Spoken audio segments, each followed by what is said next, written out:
Alrighty, so last week I was able to pick up a couple pounds of Varget of the same lot number, so we're going to start doing a load workup with Varget. Now we're going to use the 108 grain ELD match and CCI number 450 primers and our new Hornady 6GT brass. Now these hit the lands in my rifle at about 2.013 cartridge base to ogive. We're going to go ahead and load these today at 1.990. So just about 23 thousandths off the lands. Now this turns out to be about 2.552 cartridge overall length. Now we're going to start out at 32.2 grains and work our way up to 33.4 grains in 4/10 increments. So we're staying about 1 grain under Hotchkiss max load.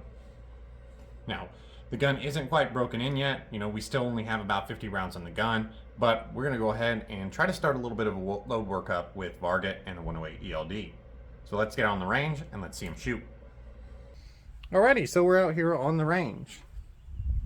Target is at 100 yards. Now today I'm shooting off the bipod and a rear bag. I usually shoot off a bag kind of in the front and the rear. I think the magazine was hitting up against the bag. I don't know, maybe doing a little bit of something weird there. Now we do have this original magazine that was causing us trouble today. My new magazine that Seekins is sending me is coming in on Wednesday. And today is Sunday, so I don't quite have it yet. Shooting Varget and the 108 ELD. The gun is cold and the gun is clean. Now it's not super clean. I ran a couple patches through it the last time I shot it.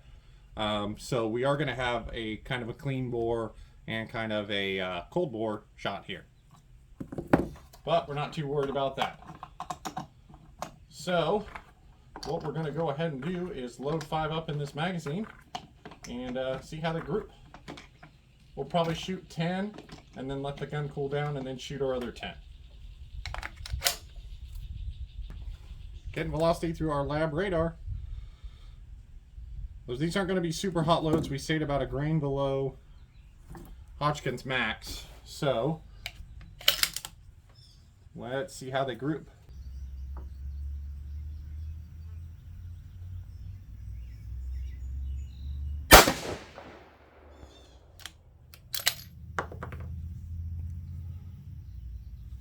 Alright, so that first one was 2685.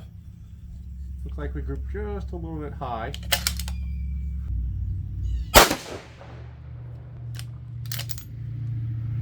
And of course that first one was really slow compared to the second one. That second one was 27, which that seems to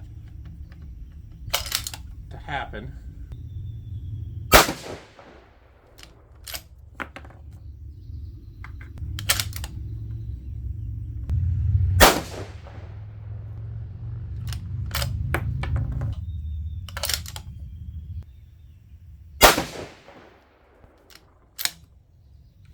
Alright, so looks like a really good group there. And no issues out of this magazine. So we didn't get that pressure, I think, pushing on the front of that magazine with that bag. I think was causing us a little bit of extra issues in the last video. Let's see what our velocity was there. Other than our first shot, we were pretty consistent. So yeah, we had an average of 2717 with a 19.2 SD. However, our first shot was 2685. Then we had 2727, 2736, 2717, 2720. So really that first one's what messed things up. Let's go ahead and move on up to the next load.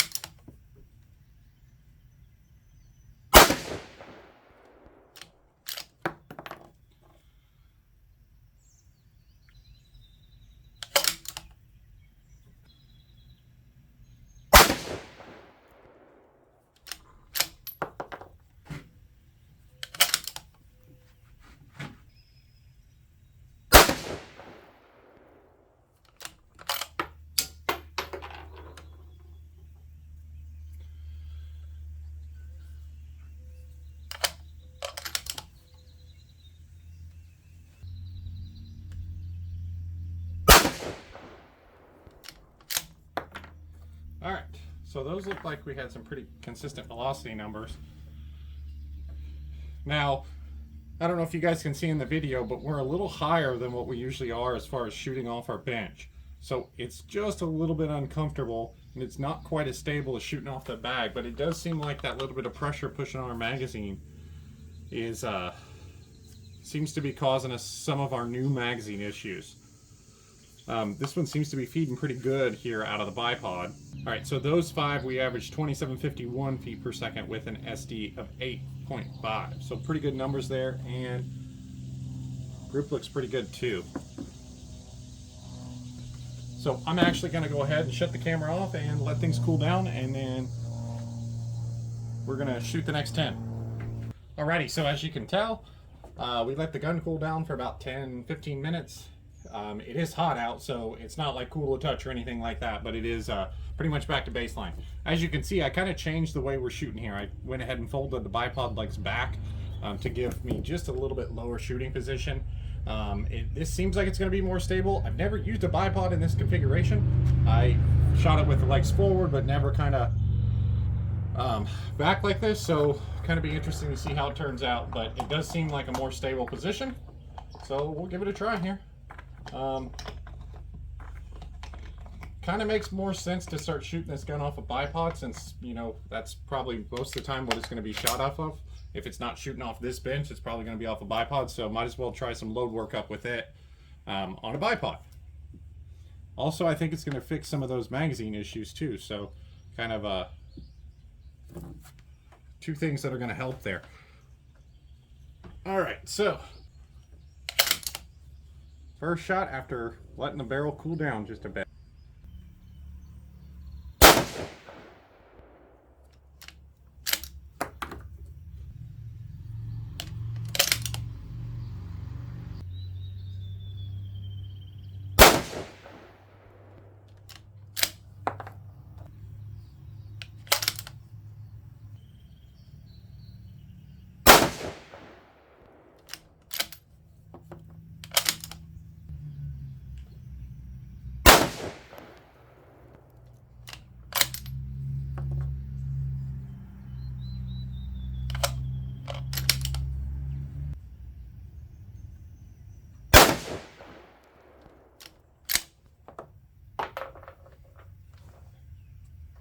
All right, pretty good looking group there. Velocity looked pretty consistent too. And I think this is just a little bit more stable than the other position I was using. All right, so that one we averaged 2790 feet per second with a 5.7 SD. So pretty awesome there. And I think the group looks really good. We had that one kind of fly just a little bit out to the left, but I still think it's a really good group. All right, so I'm just gonna go ahead and load the next 5 in, and we'll shoot the next group.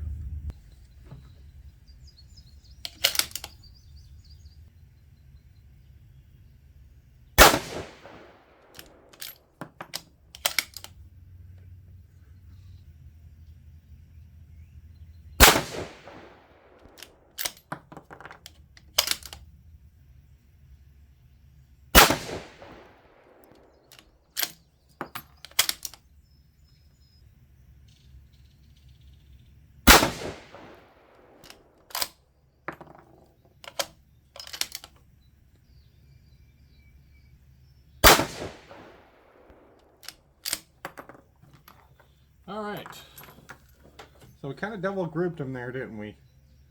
Still doesn't look too bad. Again, this isn't quite as steady as shooting off 2 bags, so pretty happy with those groups there. But it definitely shows that the gun still shoots off a bipod, that's for sure. Those 5 averaged 2815 feet per second with a 6.2 SD. So let's get over there, let's take a closer look at the target. Alrighty, so we're taking a closer look at our brass here. There's really nothing to see. Our lowest load there on our left and our top load on the right. Primers look pretty good. No real shiny spots, nothing going crazy, nothing like that. Really looks pretty good, which makes sense because we're well below Hotchkiss max load. So not tearing up any of this new brass, which is a good thing. All right, so we're taking a look at the target here. That first load at 32.2 grains shot 27 12 feet per second, 19.2 SD, and a 0.55 inch group. Next group shot 2751, 8.5 SD, and a 0.68 inch group, another good looking group. Next load at 33 grains, we shot 2790 feet per second, 5.7 SD, and a 0.73 inch group. And our last group of the day, we shot 2815 feet per second, 6.2 SD, and a 0.75 inch group. So really happy with the group size here. Things are looking good across the board. I think what we're gonna go ahead and do is take our top load, and in the next video, you're gonna see us kind of try to fine tune that with overall length. So stay tuned for the next video to see that. Now, gun's still giving me a little bit of trouble with the magazine. As you could see in the video, we had a couple that didn't quite want to feed that well. Seekins has sent me another magazine. It's giving me problems as well. So I'm gonna keep trying to fine tune the one that I have. Maybe use some sandpaper and things like that to kind of tune the feed lips. I've messed with the adjustable magazine catch a bunch, so hopefully in the next video with the overall length test, we're gonna have those feeding issues figured out. So thanks you guys for watching. Really enjoying shooting the 6GT. Looks like it's gonna be a shooter. Just need to get this magazine figured out. So thank you guys for watching. Thanks for subscribing, and we'll see you next time.